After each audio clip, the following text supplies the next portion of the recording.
All right, guys, welcome back. Another episode of Enjoying Northwoods.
All right, let me show you what's going on. What we're gonna do is I've worked this bank, but I kind of probably didn't do it efficiently enough. But what's happening is the river's beelining through it, and it changes directions on this little S curve a couple times, and you can see this shallow spot right in the middle. It's leaving a little bigger gravel deposit there. But I did find a line of gold that was going through here. So we're gonna rework it. All right, there's right where we dug. And I moved away from the bank a little bit, kind of heading right to this deposit as it's trying to sweep through. I think it changed a little bit anyway, so I'm kind of at the beginning of it, just before the deposit, and I'll show you what the material looks like. It's a little bit darker. We did get down to some clay, some sticky chunks.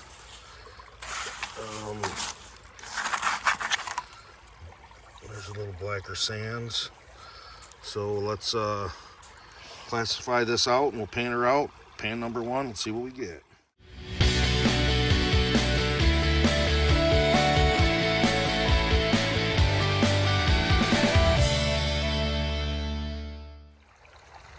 Well, all right, we just finished the first pan, kind of disaster. I overfilled my pan, not thinking, but the clay content was so high, it was absolutely miserable. So I ended up splitting it into two pans and going through it, but it was just a disaster. But we found two micro pieces in the very first pan. So let me show you. Hang on. Come on, man. All right, there we go. There's one piece there and one piece there. Absolutely micro.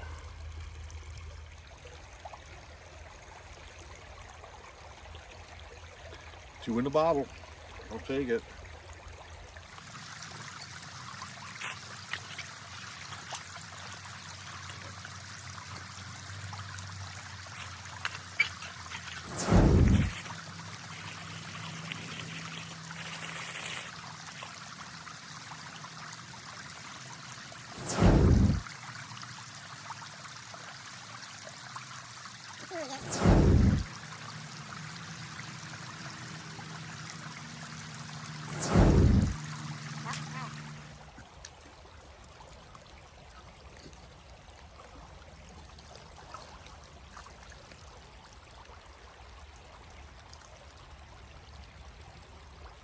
A lot of fresh organics in there.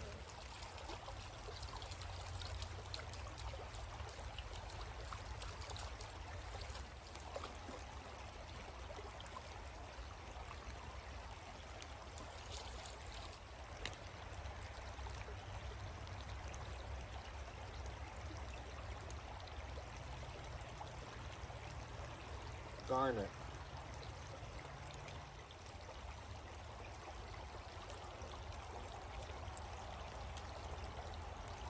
Oh, there's garnet.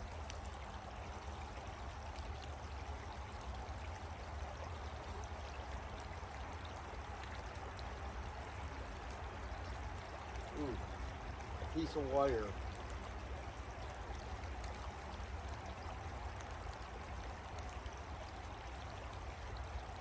I'm just gonna stuff it right up.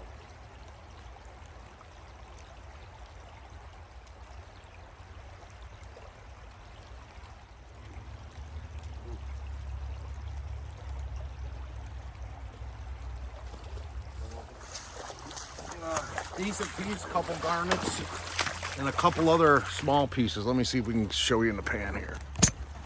All right, I don't know if you can see it. There's one nice piece, and there's a couple pieces of micro in there. So let me snuffer this one up. All right, out of like a half a dozen pans so far, half of them had a little bit of gold in it.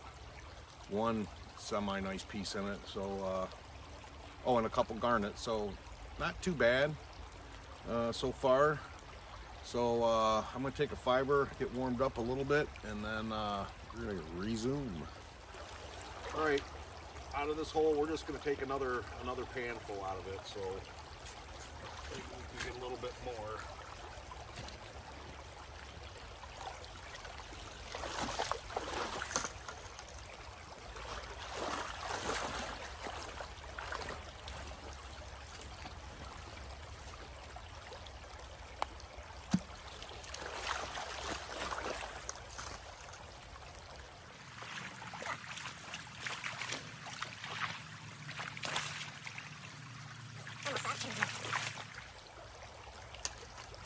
You see, we're down to the clay. Clay, and it's just packed with small gravels and sand. This is where it should be laying. And if you look, when you break that clay open, it's almost dry.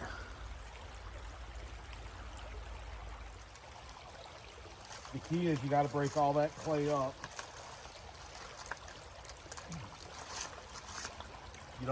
If you don't break it up, like you see how it was dry in the center, if there is any gold in there, it won't release. You're gonna end up just washing out of your pan.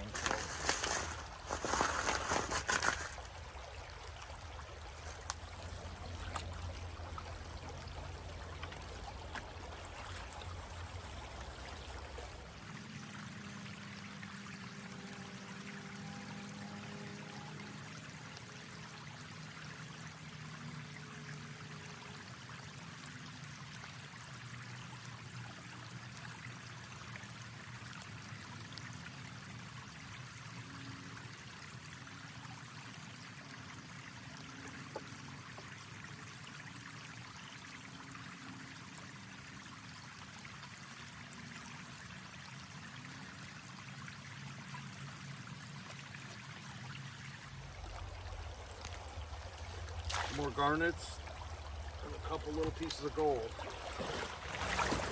All right, we're gonna take a quick lunch, warm up a little bit, and starving. So I just want to show you this little thing, just a tiny little stove that goes onto a little butane can. I've had this for like a year, but I've never used it. So today's the day we're gonna try her out. But it unfolds into that, screw it on a little butane, and good to go. So we're gonna give her a try. Let me get set up, and we'll get this thing going. Yeah, this little stove is cat's ass, man. It's like a rocket. Yeah. Morel mushrooms, hydrating. Yes, sir. Just flip those morels over, and I just use warm water. It just hydrates them a little quicker, I think, than cold. I don't know if it does or not, but it's normally how I do it. And after these things hydrate up, it only takes 15 minutes or so. And I'm not going to boil it, I'm just warming the water. All right, our morels are ready to saute. We got some potatoes and onions, a little butter, and coals are ready to go. All right, what we got going on is a nice goose steak, nice breast. Marinated it since this morning in a Korean sweet barbecue. It's awesome. So, and I get the majority of that off. Loin hanging off. Pop that right on the grill. and can't wait. For those of you guys that haven't ever had waterfowl, it's awesome. I hear a lot of people say they don't like it because it tastes like liver or it's real gamey. I don't really find that the case. I do like wild game, just the flavors of the meat itself. But if you clean all the silver skin off these breasts, and then when you dethaw it, you let it go for 24 to 48 hours, and just let it sit and rest and dethaw in the refrigerator. You wouldn't believe how much blood and stuff comes out of the breast. And I think that's where they're getting all the gamey taste, because they're really not letting it drain. You drain it and it is an awesome steak. So I can't wait. Simple, creekside, can't beat it. So give me a minute.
Ooh, another nice garnet.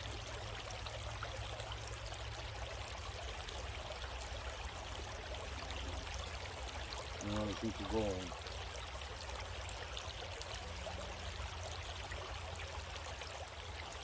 You can smell those smells.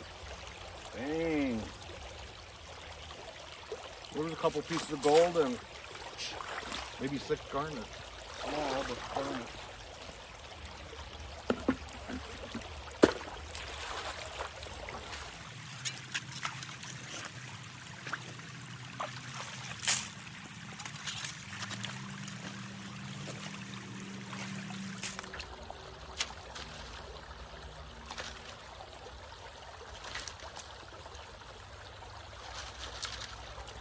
Snow keeps falling from the trees.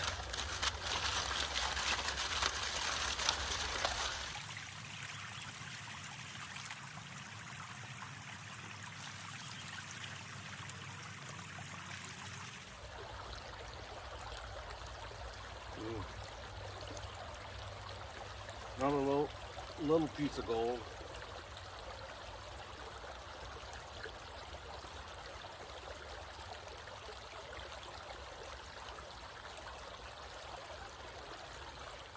Ooh, another one.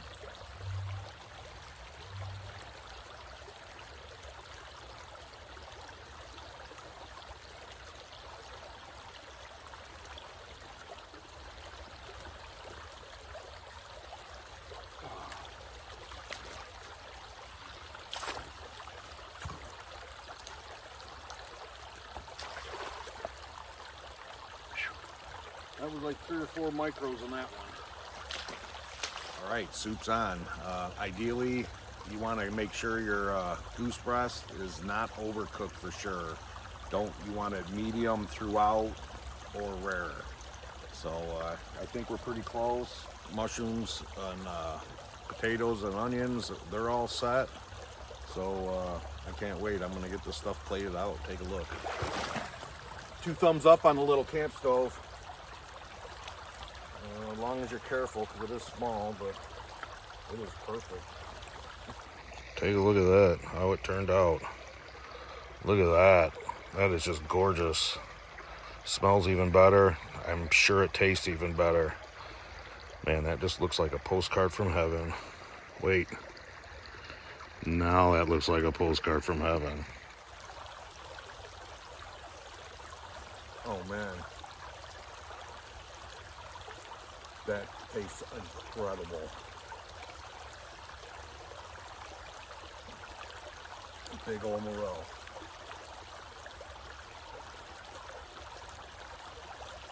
Oh man.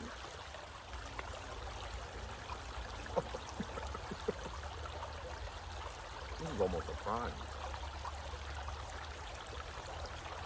I'm gonna sit down and finish the rest of this awesome lunch while it's warm. Enjoy my beer and kind of call this a day. I hope you guys enjoyed it. Remember, man, your adventure is all what you make it. So, till next time, we'll see you guys around.